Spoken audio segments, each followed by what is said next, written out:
Hello everybody and welcome. We are just about ready.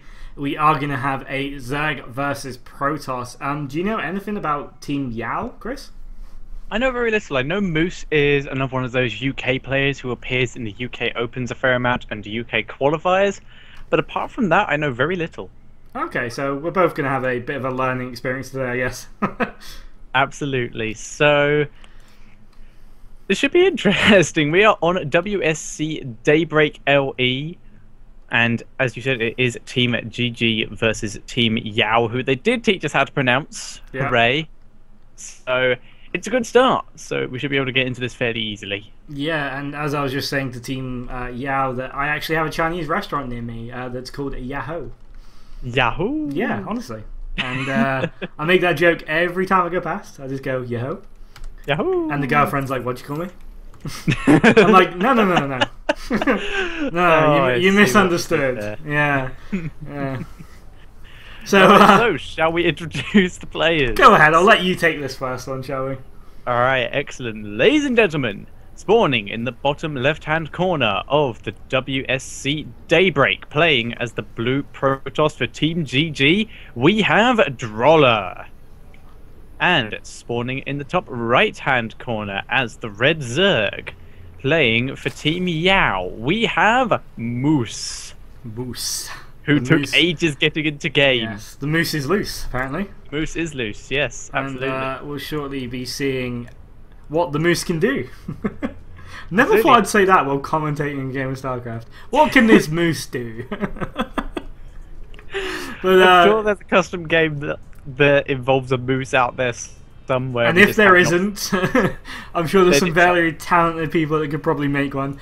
Yeah, we are seeing 34, and instead of porn, it's StarCraft custom games. Yeah, we are seeing Droller going for that fairly obvious Forge Fast Expand, and right now I'd be very, very suspicious if he didn't do a Forge Fast Expand. Yeah, with the current metagame, it's pretty strange if you don't do a Forge Fast Expand. It's very unexpected, which is why sometimes it works. It really puts people off when you don't Forge Fast Expand. However, it sometimes puts them off into the way that they make shit tons of units and you die. Yeah, I mean, there's a new kind of metagame coming very, like, the Koreans are doing it. It's a one-gate expand. You know, like, it was kind of like back, like, so long ago. The one-gate expand was kind of prevalent. It was the thing Protoss did because it was economical and it was safe. But of course then the Forge Fast Expand come, but now the Forge Fast Expand is so predictable. Like, there isn't... Most people say, like, you either Forge Fast Expand or you lose. And right now that some of the Korean Protosses are showing that the one-gate expand is super, super powerful. Plus it hits about 2 minutes earlier. So, you know, a Zerg that doesn't know what's going on loses. Like, straight away just loses. So, you know, maybe we'll see that from a Protoss tonight. I mean, we have got a lot of Protosses. We have got a lot of Protosses coming. So, yeah, maybe we'll see that. Absolutely. And we did see Droller attempt to pylon block both the natural and the third base. However, he did cancel the pylon in the natural. So to make room for the... Sorry, he did cancel the pylon in the natural to make room for the pylon in the third. However, Moose had sent down another drone and was able to throw down his expand during that little escapade. However, Droller wasn't able to delay it for a bit, and as such, his Forge Fast Expand is pretty much set up. Yeah, I mean, it's kind of hard to deny the Forge Fast Expand without going like a really, really early pull, like 6, you know, 10. You know, probably 10 is probably the latest you can get away with. But even if you get in there and the Protoss micros properly, it's very, very, very hard to do any sort of damage versus a semi-competent Protoss. So it's not really worth doing that early pull, but of course the Protoss can deny your expansions very easily. I mean, those pylons almost always go down, and you know, why not? It's really, really good to do. It stops the Zerg. Yeah, it makes them, you know, build a couple of lings, of course, so it's always nice to kind of do. Indeed, and Droller has left 2 gaps in his wall off here, between the pylon and the cyber core, and between the pylon and the outside wall. I'm wondering if that is intentional, or whether that was just an accidental building placement. Yeah, I think it's really hard to actually wall in on Daybreak. Most Protosses will wall against their Nexus. rather than wall against this kind of large gap here. So it might be purposeful, but it might just be difficult. I mean, that's always a kind of thing to think about. I think Caldor in Control actually had bets on pretty much every single match that there was gaps in the wall when there wasn't. Well, fair enough. The gap is still small enough for a force field to block it completely off, and there is a sentry on the way and another one in the production tab. So Droller will be able to defend against any kind of early pressure. Early hiccups, apparently, according to me. Any early pressure that Moose does decide to pile on. Yeah, definitely. A really clever thing I like to see Protoss is doing now is if you actually hide the probe directly in the middle of the smoke, like you'll see now, the Zergling just runs by. Oh, and of course he does path close enough. But generally the Zergling will actually just roll straight through it, so the probe will go unnoticed. So it's a really good place to hide your probe. We are seeing now Droller going for the robotics facility. Yes, it's in the main. So it does look like he is going for that kind of, you know, two-base robo play into either a very, very strong push or the third base. So we'll soon see. But right now it looks like it might be a strong push because he is making a lot of sentries. Indeed, on this map, I think it is better to go for the strong push because there's such a large distance between your third and the natural expansion. And when you are defending the third, if they go for your natural, you are on the wrong side of your wall off to defend. Exactly, yeah. So, yeah, I think the two-base kind of all-in push from here is going to be very, very strong. We do see 3 more gateways coming down now, an observer on the way out, a second observer. So it actually might be an expansion build because normally you'd start pumping those immortals as soon as possible rather than the observers. 2 more gates coming down, so a total of 6. So this could be an expansion or it could be a push. We'll just have to wait and see, really. Indeed, looks like it will be an expansion, and the Rotoran is out for Moose, but as far as I can see, doesn't have any roaches out at the moment and isn't producing any either. No, I'm guessing he's trying to get every single drone he possibly can. We do see the massive Overlord, you know, pop right now. 8 Overlords currently being made. That will take him up to about 160 supply.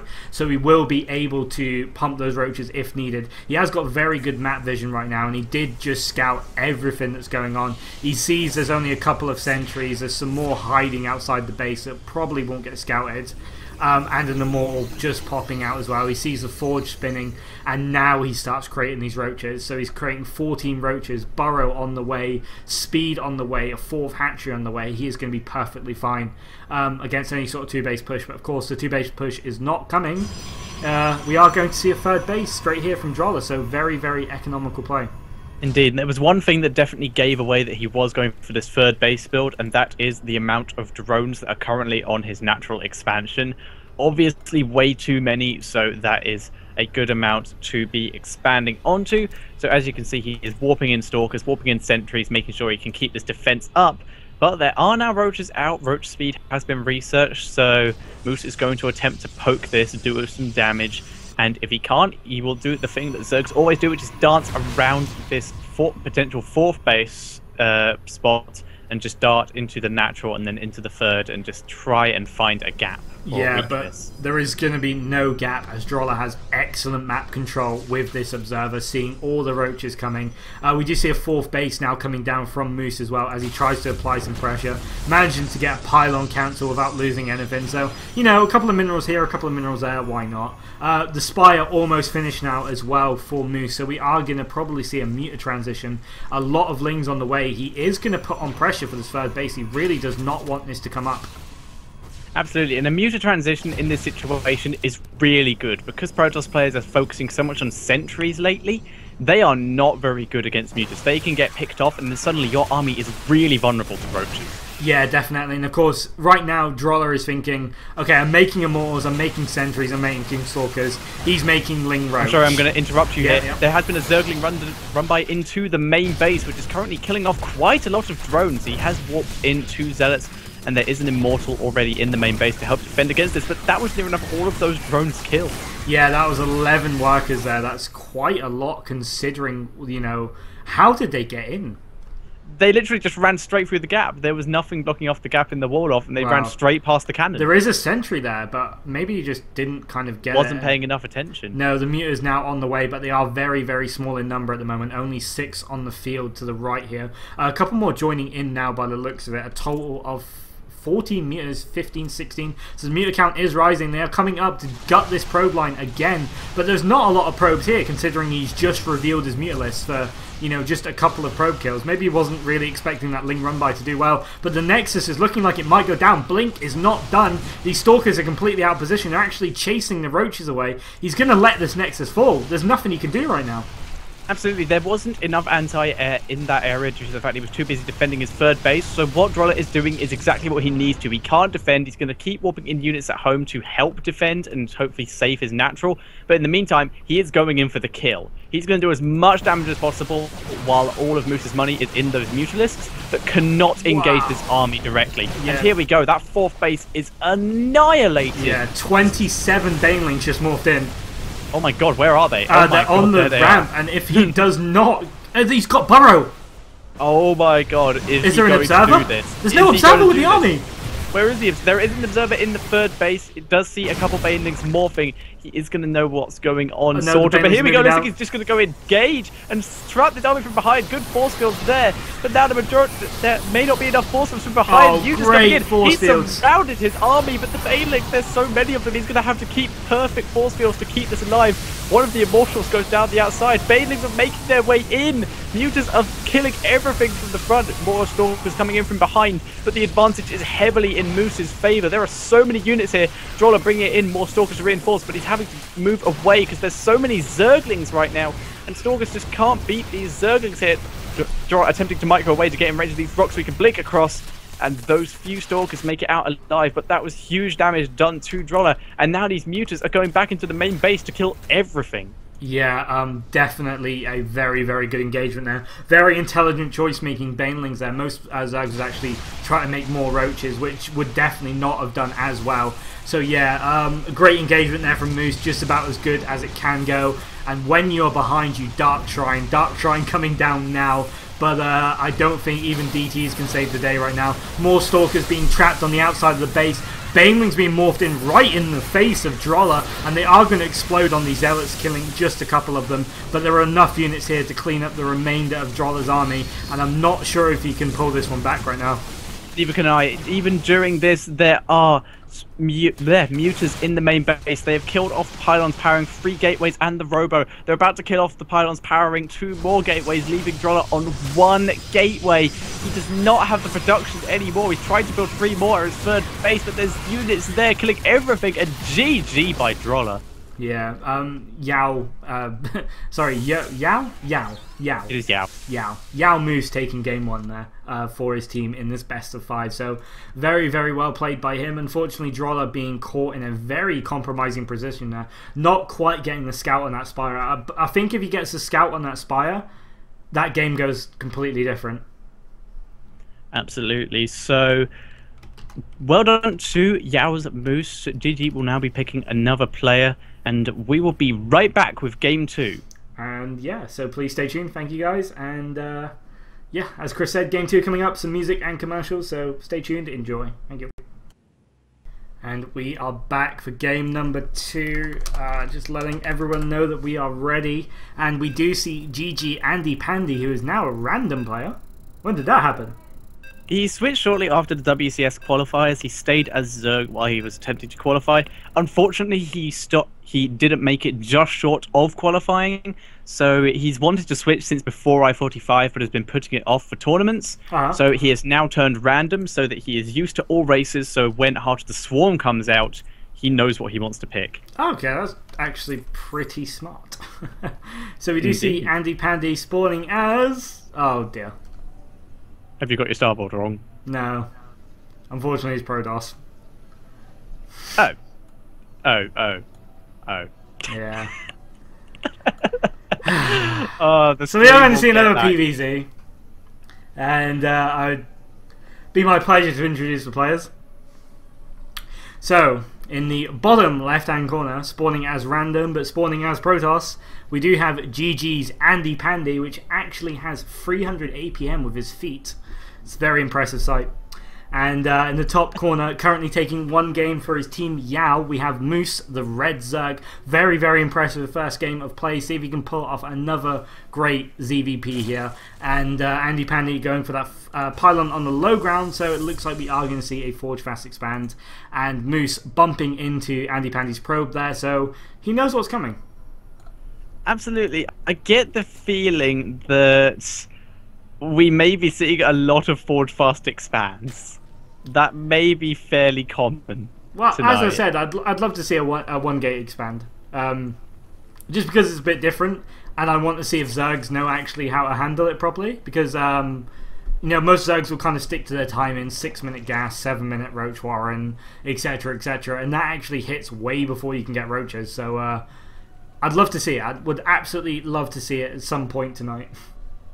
Absolutely, and there is a drone in Andy's expansion, preventing him from throwing down that Nexus when he does go down to expand. However, the same can be said for Andy, who has a drone in Moose's expansion, preventing him from getting an expansion down. And there is that pylon.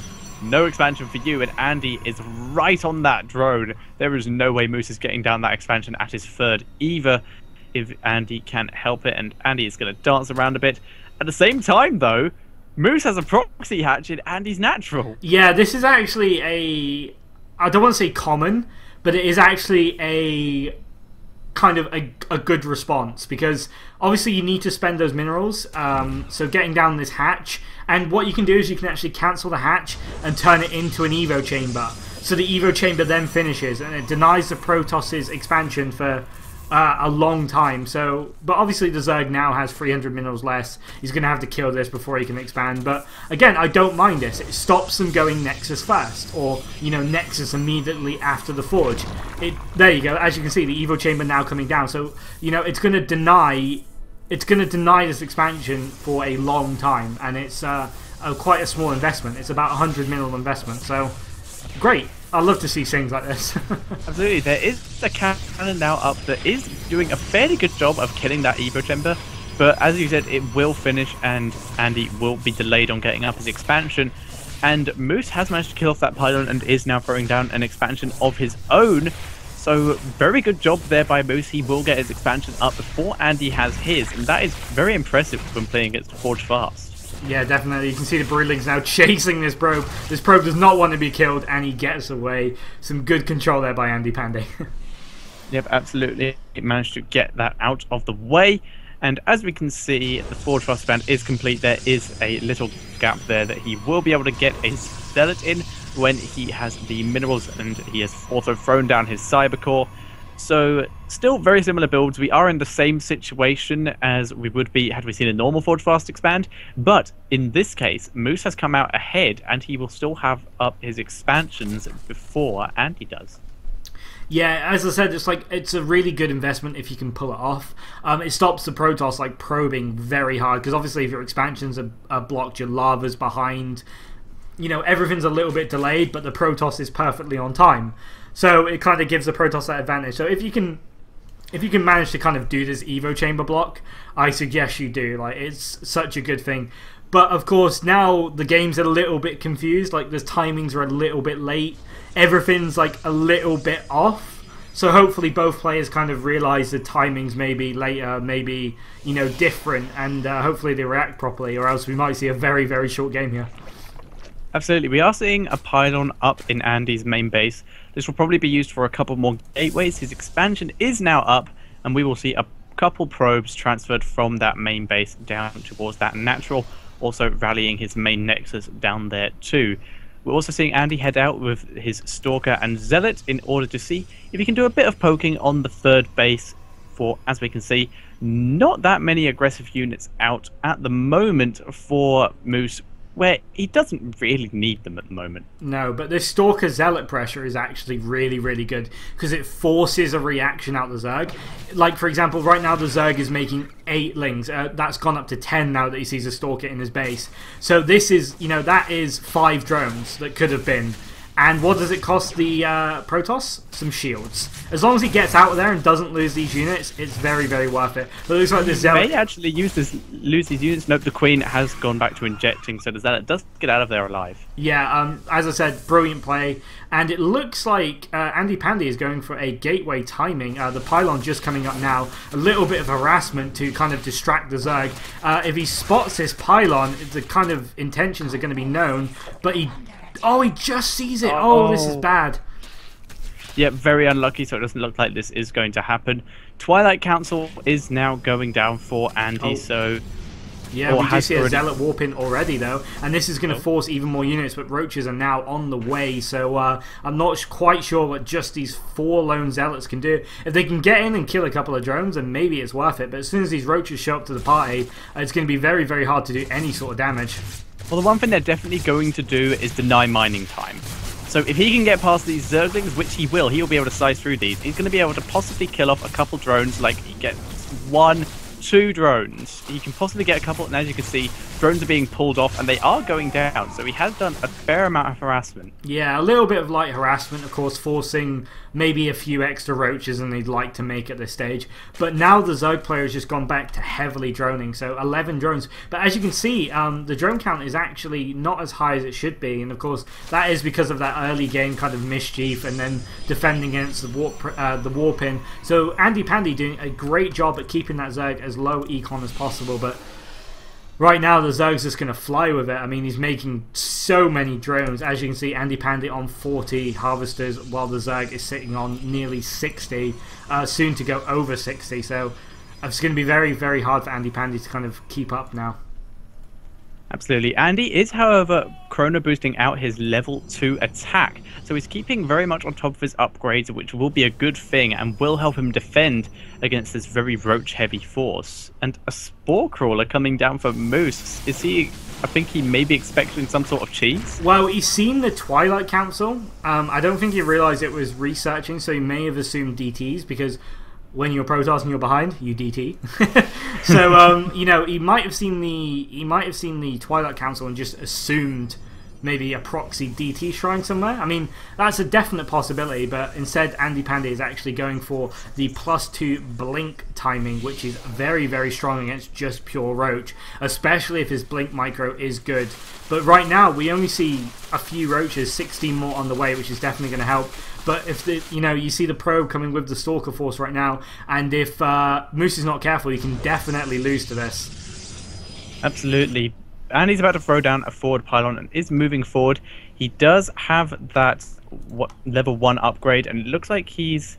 Yep, there's the level 2 upgrade. He's going to attack when he gets that warp in, already has that level 2, whereas +1 attack is only just about to finish up for these Roaches, which are heading out across the map. So yeah, and right that's now very dangerous for Andy. There is nothing at home but 1 cannon. No, the He's either going to have to go home or go and attack. Yeah, the Roaches are coming home now. I think they might have spotted something on that watchtower, and that's some great decision they're making by Moose, and should be very, very interesting to what happened here. We do see a few Lings, which are definitely going to help, but that is so many +2 Blink Stalkers right now, and without Burrow, this is going to be very, very hard to pull off. And we do see some great force fields, and mixed in with some Blink Micro, this is going to be very, very hard to hold.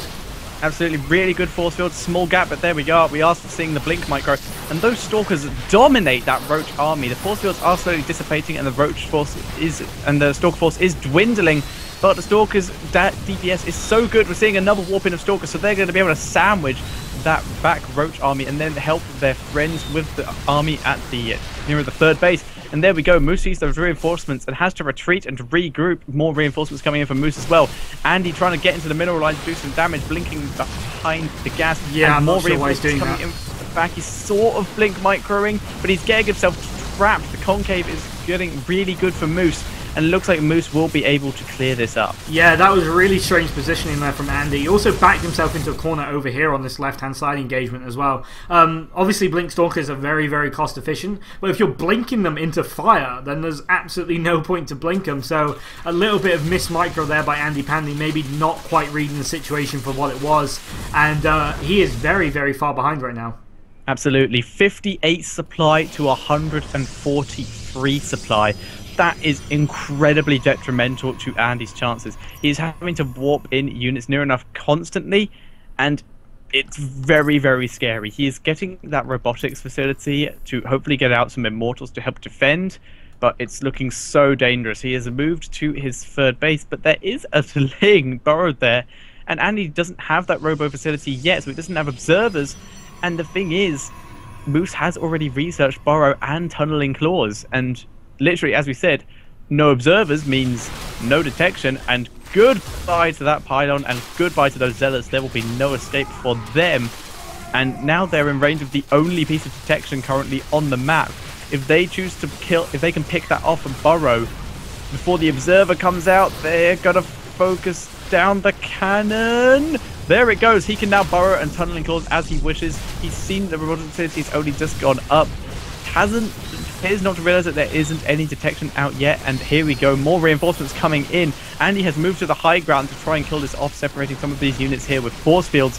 Oh, but there we go, kills the pylon powering the robotic facility, so no more observers.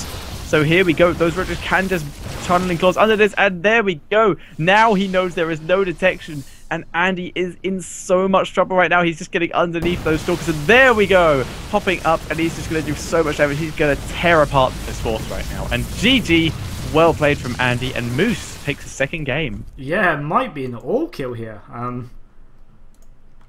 Wow. I'm very, very impressed with Moose right now. Yeah, absolutely. That was very, very impressive. Yeah. What do we say about that game? It was kind of a botched all in there by Andy Pandy and a great hold by Moose. I mean, that's pretty much all we can say about that one.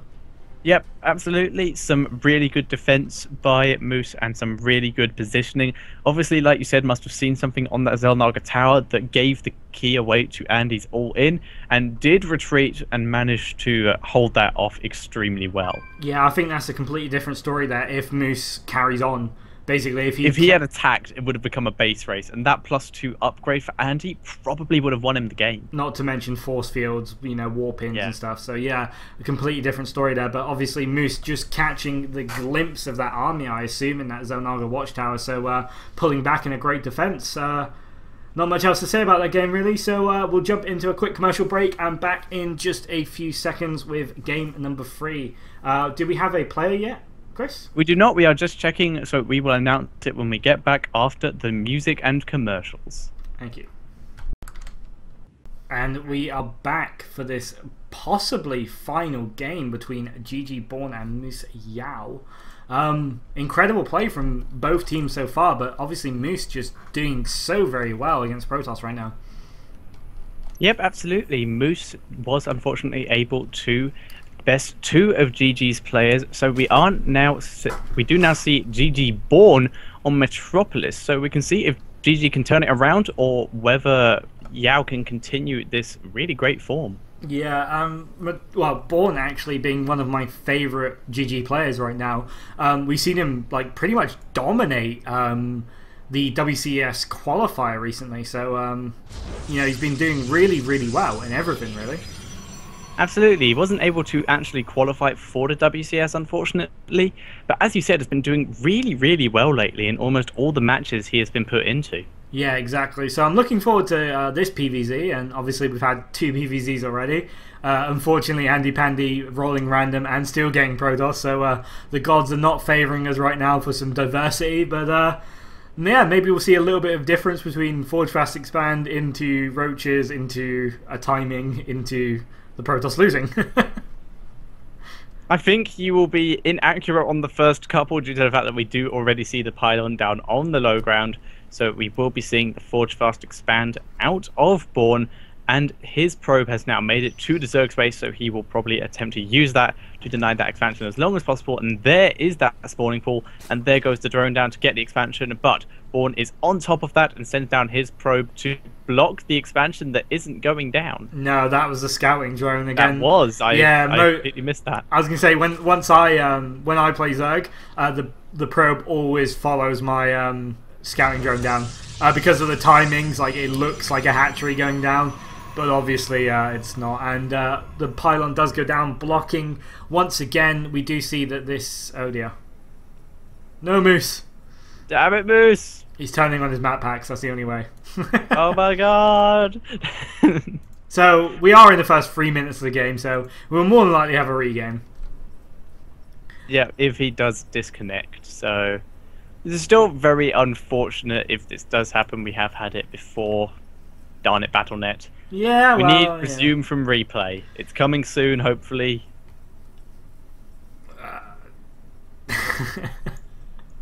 Oh dear.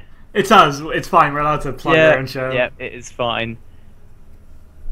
Yep, looks like he has DC'd. He is gone. That is very unfortunate. Yeah. Oh, looks like both players will get another crack at that probe split anyway. And yeah, if he comes back, that's a very good point. Absolutely. So, unfortunately, it does look like Moose is gone. So we are going to have to regame if he is able to get back online. If not, then I'm not sure. We'll have to move on to the next player. I'm just checking to see if he is online. He is online. So okay. It looks like we are going to regame. So it just looks like a Battle.net error by the looks of it. And yeah, what can you say about Battle.net errors really, apart from, you know, it's Battle.net? Yep, absolutely. We are heading back into the game, so don't think we need to bother with commercials and music. We are just going to get straight back into this, and we'll begin as soon as possible. Oh, what happened to Moose? He's declined the lobby invitation. So. He has declined the lobby invitation. Maybe he's not online. Maybe Battle.net's kind of faking his online. It's cheating. Yeah, well, yeah. How funny would it be if he just got banned for something, like, in the middle of a match? It would be fun. Like, literally, the thing you said there lagged because he turned on his map packs. Yeah. It would be really... Obviously, we don't want this to happen, but it would be really funny if he was banned from map packs. Yeah, I'm not saying, like, he's cheating or anything, but it would be very, very ironic. Like, he just won 2 amazing games, and he's like, gets banned off Battle.net, and he's like, oh, I don't know why. He's like, yeah, we know why. Absolutely. Best caster ever. Apollo calls mech from a 4-rax, you call map packs from a lag. Yeah. Well, you know. Did you see he is offline, so we shall head to a quick music and commercial break. Yeah, I guess so, yeah. Okay, so, yeah, commercials and music, and hopefully we've got a game when we come back. And it seems like we are ready, just waiting for the game to start now. Unfortunately, Moose has gone AWOL, and a game was awarded to GG, bringing the score up to 2-1. So now, of course, it is Yao's map choice, and Yao has put forward RMP and the map Ohana LE. So yeah, just waiting for the game to start, and unfortunate situation, but at least we get a couple more games out of it, so that'll be nice. Absolutely. Moose, unfortunately, his wild side came through and he had to go and be with his people. But as you said, it does mean that we get to see some more games, and this game, shall we introduce the players? It's all you, man. It's all you. Alright, well, ladies and gentlemen, spawning in the bottom right-hand corner of Ohana as the Red Protoss, playing for Team GG, we have Born. And spawning in the top left-hand corner of Ohana, playing as the Pink Zerg, playing for Team Yao, we have RMP. Yeah, as I said, like Moose. So we are going to see another ZVP. Wonderful. It seems like all Yao have is Zergs, and all GG have right now Protosses. So what's going on, man? Where's the diversity? Well, the Protoss thing from GG's side was purely our decision to be a bit trolley. So there's a bit of inside information for you. Decided to field an all Protoss lineup. Almost had it all Protoss, but couldn't get our last Protoss to be available. So we threw in Andy Pandy and was incredibly lucky that he got Zerg as well. As for Yao here, not sure. I'm not sure if they have all Zergs or whether they are hiding a couple members who are Terran and Protoss. Yeah. Maybe they just want to avoid PvPs. Yeah, maybe. A little bit of a weird decision here by Born. I've not actually seen a Protoss do that in some time now. He didn't scout using that 9 pylon that most Protosses do, just in case of a 6-ball. A little bit Indeed, weird. he didn't bother to scout for the 6 pull, and because that probe wasn't out there, he wasn't able to block the expansion of RMP. So very interesting. Yeah, that expansion goes down completely uncontested. Maybe this isn't part of Bourne's kind of plan. It could be. It could have been a mistake, or it could be part of his plan. 6 balls are incredibly uncommon these days, but it is still safe to scout for them. It's a much safer idea. But at the moment, is that a cannon rush? It could be. I mean, it might just be to force a reaction, which it looks like it's not actually going to. Well, if it doesn't force a reaction, then I don't see why Bourne might as well. Oh, here we go. Here's the reaction. Will that pylon finish? He does let the pylon finish. Is he actually going to cannon rush? He's just going to dodge around a bit. The probe is still there. Will we see a cannon? Oh my god. No, it doesn't look like a cannon tense. coming down, as there is a cannon going down at the front door. But it has kind of forced a little bit of a reaction. Maybe he should have cancelled it.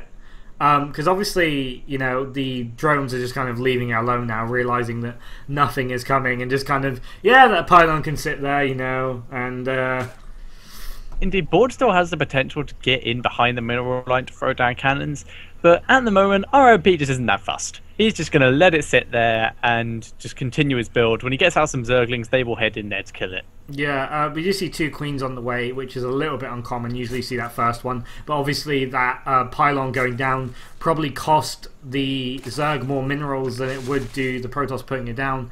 And we do see a 3rd base taking fairly late. Usually it's kind of 4 minutes 30 is probably the latest it can be, and it's now coming down at 5 minutes. So a good 30 seconds worth of damage done there by the Protoss player. So really, really impressed by his decision making so far. Bourne really showing why right now he's probably my favourite UK Protoss, and that's saying something. Indeed, top UK Protoss. I didn't know you were that much of a fan of. I like Bourne. I mean, I've seen his like Sentry Immortal micro, and it's really, really impressive. Okay, that's pretty awesome to hear. We are seeing RMP's Queen taking down that pylon, so he will be a lot safer from any sneaky warpins, but it doesn't look like Bourne was aiming for that anyway. He is just playing safe. Pylon was, as you said, just to force a reaction, so he is just going to continue his build normally. He will begin chrono boosting out that warp gate when he feels like it, but for now it's just going to keep probing up, get out a couple units, and see what he can do. Yeah, definitely. And we do see a probe now scooting down the right-hand side of the map, and it is going to scout that 3rd base coming down. So Bourne should know exactly what is going on, and it looks like he does. He is putting down that robotics facility, and we might see that lovely Sentry Immortal push that we have kind of known Bourne for recently. Absolutely. Looks like it might actually. The Warpgate is about halfway done for Bourne, so yeah, the timing definitely is there to go for that Sentry Immortal push, and the Roach Warren for RMP is less than halfway done at the moment. Yeah, as I said, like that damage, that pylon really done a lot of damage. Like, it doesn't look like it does damage, but there was about 8 drones there that could have been mining that entire time, and that is a lot of minerals, especially in the early game. Absolutely, and Roach Warren is finally about to finish up, and he is ticking up to Lair, so we may see him transition into Mutus, similar to what Moose did, or we could see him using that to get the Tunneling Claws and the speed upgrade, which is fairly common for Zergs at the moment. I haven't really seen a non-speed Roach push because they just get killed. Yeah, a little bit of differentiation now from the Zerg player. He has gone, actually, he stayed on 2 gases for quite some time, but he's now going double Evo chamber and 6 gas. That's very odd. Absolutely. If he can get these upgrades out and get a timing push, it is going to be very, very deadly. But his push is going to be incredibly deadly to Bourne. However, the time before the push is going to be a lot longer, so there's going to be a much bigger window for Bourne to attack. And we're also seeing a Hydralisk then go down for RMP, so we're going to see a Roach Hydra push. No, it looks like Ling Hydra. Which is a very, very scary composition against this kind of Sentry Immortal. It's a little bit underused, but actually Xenio uses it a majority of the time, and there are some roaches coming out now as well, maybe just to kind of make sure that he doesn't die. But Ling Hydra is an extremely effective combination against anything that doesn't have Colossus or Archons in it. So, you know, reading the game for exactly what it is, he scouts now that there is 2 Immortals and a third one. Oh, he spots a Warp Prism. That's not good. Absolutely. So that now does mean that Born is going to do exactly what you thought he did. There you go, is picking up those Immortals. And now is Born's timing when he moves out. By the time he attacks, he will have that +1 armor upgrade. But if we have a look over at RMP, he does have a Ling Roach Force and a couple Hydras in there for some extra DPS. This is going to be interesting. If those Hydras can pick off that Warp Prism, especially if the Immortals are inside it, that is going to be horrific for Born. Yeah, Born's not going to be expecting Hydras. He's not going to be expecting this many Lings. And right now, this force cannot fight Hydralisks. It just cannot. He's just warping in as many Stalkers as he can, trying to get the right amount of units to kill this. But there's 5 Hydras in that force. That is still a lot of DPS, at least trying to get into the right position. The Immortals are out in that composition, forcing a force field out of Born there. This is very difficult for Born to engage now that there are Hydras in this composition. Yeah, the Roaches are going to tank really well. The Lings are going to get that surround and tank. And those Hydralisks are going to do so much damage. But if he stops anything coming in, then what can it do? And these rocks are still up. This Protoss force is just going to waltz straight into the base of RMP right now. And the rocks go down, but a couple more force fields, and that whole army is locked out. Oh my god! The Lynx and a couple Roaches. Warp Prism is going into the main base while this is going on. The units are finally coming in, but they're going into the back of the mineral line. That's where I expected it to be. And Born is going up into the main base. If he force fields this ramp, he's force fielded the ramp. Warp Prism already up in the main base. He is just going to be able to kill this off. And there we go. RMP is going to go and try and get some sort of counter attack. Born has very little at home, but he's throwing down a lot of cannons to try and save himself here. And here we go. Born moving forward. He's killed off 1 Evo Chamber, splitting up his force to kill everything now. Spinecrawler's going down in the natural. But at the moment, it doesn't matter. Born's army, though, seems to be rallied onto nothing at the moment, just killing off random units that sprint past. The natural goes down. The main base is slowly being hasn't been targeted at all. Actually, they're still targeting random Hydras. But here we go. The force of RMP is attacking the main base. There are force fields going down, but there is little gaps, and the cannons aren't up. Cannons are finally going up, but there really isn't enough sentries here. Stalkers coming in as well. The cannons are just being picked off one by one. It looks like RMP will be able to get in here, but at the same time, this is now a base race. Born has killed off the third, and it's finally focusing down that main. All the hatcheries are gone. There is very few buildings left for RMP. He's building 2 more hatcheries hidden around the map. It's very much a base race. Born needs to get some of those probes out of his base. He has 900 minerals, needs to go and build some pylons somewhere on the map. But here we go. The natural goes down. Needs to get those probes out of there. And RMP may win this right now. Born is finally killing off all the buildings, but he's left a load of buildings alive in the main, trying to kill off some drones. But he's just not paying attention to his army at the moment. Everything is being killed off here for Born, and he's not taking any actions against it. He notices a base race by now, but he's just killing off overlords. He's not removing his probes from the fight. No, but maybe if he comes back in time, which it looks like he is planning on doing, because right now the Zerg cannot reinforce it, and this army is looking very scary from Born. If he can just get 1 pylon out on the map, it'd be so much easier for him. But it looks like this Roach Hydra Force kills buildings so quickly. And it looks like, RMP has got a couple of drones, but there is 1 lone pylon sitting down here at the natural, and the Zerg army is going to be forced to engage, but he does not want to engage up a ramp anywhere. These drones are going to go down, a couple of hatcheries being made, but I don't think he has any drones, does he? I think he's making 1 drone at the moment, but here we go. The Nexus is down. There's only a couple buildings left. He needs to protect this pylon at the natural. There we go. Warp Prism is coming into the back of the mineral line. I think he's going to pick up a couple drones and get them out of there. The Hydra is there. He needs to move. And his army is sitting at the bottom of the ramp, making sure there is no escape. There we go, using his drone to kill one of those Hydras. Come on board. He needs to get something out of there. He needs to build some buildings. Born still isn't going in. He can take this force, but obviously engaging up the ramp is so dangerous. He's going for it. Drones, why aren't they there? There we go. Moving up the ramp. Good force fields, holding back the Hydras. But here we go, moving in. Looks like they're going to try and get the engagement using the force fields to their advantage. But there we go. The force fields will go down, and the army advantage is definitely in favor of Born. He is managing to kill everything off, but at the same time, RMP is re-droning up.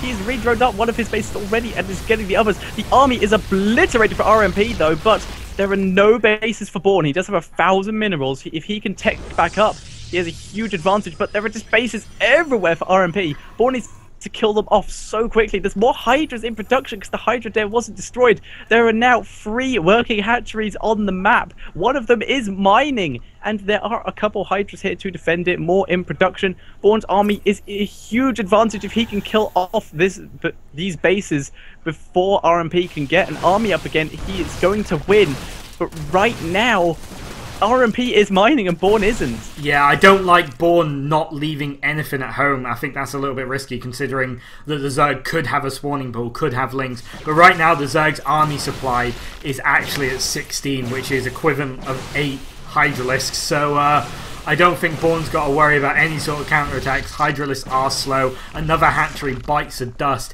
And right now RMP has no minerals, but he does have 1 mining base. And soon enough he will have a couple more drones, maybe a couple more Hydralisks, but Bain's army is absolutely massive. Absolutely, and Bain transforming his Warp Prism looks like he wants to warp in, but he does actually have the minerals to warp in, but he doesn't have the supply. So I don't know why he transformed that Warp Prism, dropped those 2 Immortals. Looks like he's going to try and barrel his way up this ramp through these Hydralisks. Yeah, he won't have a problem. Hydralisks one at a time out of RMP. But here we go. This looks like it'll be the final engagement. There are no drones anywhere else on the map. But here we go. He's going to be able to charge up. Drones being pulled. This is the final stand. 1 Immortal goes down already. Hydralisks so good at this. These Stalkers are just being able to edge past. All the Hydras go down, and GG out of RMP. And Bain takes this second game. Yeah, Bain tying up the score, of course, because Moose DC'd. So, bit unfortunate, but good for Team GG. We're going to go into this final this final game of this best of 5 after a quick commercial break. Well done, Bain, taking out RMP there and tying up the series. So, great play, quick commercial, a little bit of music, and we'll be back for game number 5. Looks like we are back yet again for this ace match. And I'm very excited to see which way this can go. It is a Protoss versus Protoss, and should be very, very interesting to see the PvP dynamics recently. Chris, are you there? My mic was muted. Hello, Chris. Hello. One of these days we will get a Terran. Maybe. Maybe. Alright, do you want to introduce the players? I would absolutely love to introduce the players. So in the top left-hand corner, we do have the yellow Protoss, Mr. Smith. And he has got a slight accent on that, but it's going to be Smith because I don't want to muck that up. And then Smith. It's like Sean Connery saying Smith. And in the bottom right, we do have the victor of the last match. Spawning as the blue Protoss, we do have GG Bain. And if Bain wins this next one, then he wins it for Team GG, so it should be very, very interesting indeed. Absolutely. This is the final match of GG versus Yao. After that, we will be moving on to Fluid versus Firelight. But for now, this is a very tense game. Both teams have sent out a Protoss player. So, like you said, it's going to be interesting to see the Protoss versus Protoss mechanics, whether it will move into the Colossus Wars or whether we will move into something else. Well, right now, kind of, everyone that PvPs is kind of, it's either going to be like Colossus Wars, or it's going to be Robo Wars, like that kind of one base Immortal, one base Colossus kind of, you know, that sort of thing. Or it's going to be a base trade with DTs, and that's pretty much the only 3 long-term viable options, which is kind of annoying. I'd like to see a little bit more out of PvP, but, you know, that's where it is right now, and until some obviously major changes like Heart of Swarm, and that's where it's going to remain, and you know, that's PvP for you. Yep, absolutely. That is unfortunately what we are going to have to stick to. Protoss are getting some new units in PvP, but for Heart of the Swarm, but the majority of them really just encourage the builds that are already out for Protoss. So it's going to be very interesting to see if Protoss can use those new units that are just made to encourage their current builds to create something new, and I really hope they can. Yeah, we do see a slight differentiation in the builds there. Bain actually kind of faking a Zealot. He was making it and then he cancelled it, so I guess he wanted the extra minerals in the end, as he seen no pressure was coming. But other than that, almost identical. We do see a later second gas for Bourne, only by a few seconds, and a second gate coming down, while it looks like Mr. Smith is going for that Zealot, and a second gate coming down now as well. So almost identical, a few seconds in between it. No, Mr. Smith has not completely walled off. I thought that was a complete wall off there, and I was like, really? No, that'd be kind of OP, wouldn't it? 2 buildings to wall off. Was a bit confused there and a little bit paranoid. I was like, wait, what is going on? But no, it looks fine. And as you said, both players fairly similar builds, except they have thrown their gas timings down at slightly different times. Yeah, it does look like Mr. Smith is going for kind of a gateway pressure. The kind of clue for that is this probe hanging out on the right-hand side, and it looks like GG Bourne... hidden by the tree. Yeah, it looks like Bourne is trying to scout for that, but I doubt he's going to go that far up this kind of right-hand side path here. So this probe is going to remain alive, and if it does get a pylon down somewhere near the natural, that is very, very bad news. But looks like Mr. Smith is going for sentry, so... it's going to be very defensive. Bourne putting down the Twilight Council, so it looks like Bourne is going for a blink timing, while I'm not quite sure what Mr. Smith is doing. I've never seen that many sentries being made. Mr. Smith sends this probe down, and it is seen by the Stalker. Almost dead. There it goes. Sniped off by that Stalker. No pylon down for Mr. Smith. So Bourne is currently safe from any kind of gateway pressure. But at the moment... yeah, Robo coming down. So we're going to see Robo versus Twilight. So... we could be seeing the DTs like you suggested, or I doubt we'll be seeing High Templar, not in a PvP. No, probably not. By his Stalker count, I mean, if he doesn't warp in Stalkers very soon, he is going for an expansion. That's very, very weird here by Bourne. The pylon coming down as well by the third, so I don't think Bourne knows quite what he wants to do. And the DT Shrine coming down, what on earth is going on in this game? It definitely looks like Bourne is going for some DT aggression. He's getting down his expansion as well. He's going to expand behind this. So it looks like Bourne may throw down another pylon here where the natural is. At the same time, it looks like Mr. Smith is about to move out. He's just warping in a couple more units, and it looks like he's getting his units ready to move down. Now that it looks like he started building an Immortal there and then stopped it. So it looks like he's just going to go with what he has. Yeah, he is getting this observer out. He is moving out. He may just be moving out to help defend and protect this natural. Will the probe be spotted? Yeah, it will be spotted. Just rallied to it, and that probe will go down, sending a Stalker to help kill it off as well. However, the pylon over in the third base is still up, and the DTs will still be able to warp in. Yeah, no second observer as well. The observer is making its way across the base, but as soon as that DT Shrine finishes, which is just about now, those Dark Templars are going to make their way into that base, and there is no detection, no second observer on the way, but the force of Smith now moving across the map, and Bourne doesn't have an answer to it. Are the DTs going to be scouted? That is massive if they are, but no, the observer stays outside the natural. He can't see that DT Shrine. This is going to hurt a DT now. Absolutely. It looks like Mr. Smith is moving into attack as well. As you said, the DT is about to go into the main. It gets all the way in, sees everything, and will begin to hack away at everything. At the same time, there is an engagement in Bourne's natural. Good force fields there. The unit count is definitely in favor of Mr. Smith, but he is moving back to help defend against this DT. Forward pylon going down, though. He will use that to reinforce when he goes for a counterattack. Where has that DT gone? It's kind of hacking away at this gateway. Bourne really not using this DT for what it's worth, and the observer now is on its way out, and only one DT. Such a strange build here from Bourne. Indeed, he's moved it into the corner to sort of hide it under this tree, similar to what the probe was doing. The question is whether the observer can find it. It looks like Mr. Schmidt doesn't give a damn, though. He is just going in anyway, and I'm pretty sure, yeah, he's morphing in an Archon at home. Archon's not that great against Stalkers, but they will help defend against these Zealots. So maybe, I think Bourne will probably be able to hold this unless Mr. Smith can get in some really good reinforcements. Yeah, is this build entirely to delay Mr. Smith while he gets this second base up? But he could have done so much damage with that DT. The DT is now hacking away at probes. Oh, it's trying to micro. It's obviously DTs have extremely low health when it comes to it. But here we go. We're seeing it, the engagement in the natural again. Bourne just being able to micro around and keep himself alive. And Mr. Smith, obviously his economy is in shatters right now. This DT is still alive, being a pain in the ass. It's just finally gone down.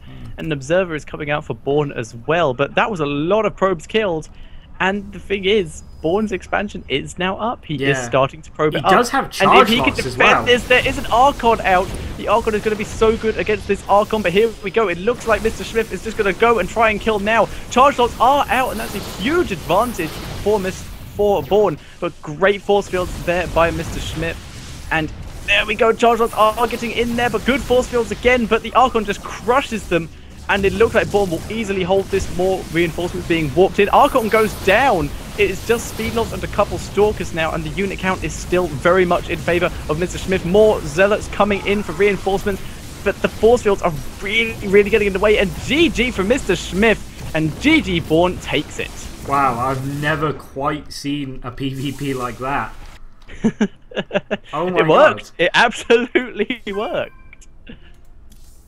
It really did, you know. It looks like it's an all-in, it's a DT all-in, but then he expands behind it. So that DT was literally used to keep Mr. Smith at home and do some economic damage. I mean, it did manage to kill 18 probes, but I can't...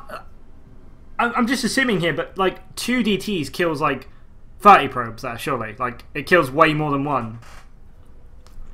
That is true, but with those resources that he could have spent on a DT, he was able to keep the units at home that pretty much kept him alive through that counterattack. I think if he hadn't had that Archon, he wouldn't have been able to push that army back out of his base, and yeah, he probably would have died. Yeah, I completely agree. I mean, amazing PvP by Born there, thoroughly impressed, and taking the series 3-2. So well done to Born, well done to GG, and obviously well done to Yao as well. This is the first time I've actually seen Yao, and that was very, very impressive play by all of its members there. Really, really impressed. Unfortunately, Moose did DC, so that kind of ended his run, but you know, 2 more players come up, and 2 more players got knocked down, but still, you know, absolutely amazing games. Thoroughly impressed with Team Yao right now. Absolutely, really good first impressions for Team Yao.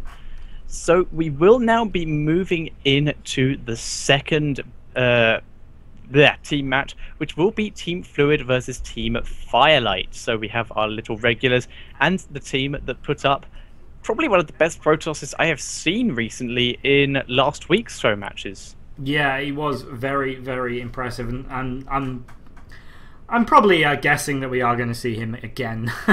Indeed, Afenzan, the name we had so much trouble pronouncing, but yeah, absolutely. I hope we will see him again because he is a very talented player. Yeah, he is kind of hanging around the chat, so I'm guessing he is available to play. So looking forward to that. But while we get into this game, there is going to be a quick commercial and music break. So guys, please enjoy. We'll be back in just a few minutes with the second best of 5.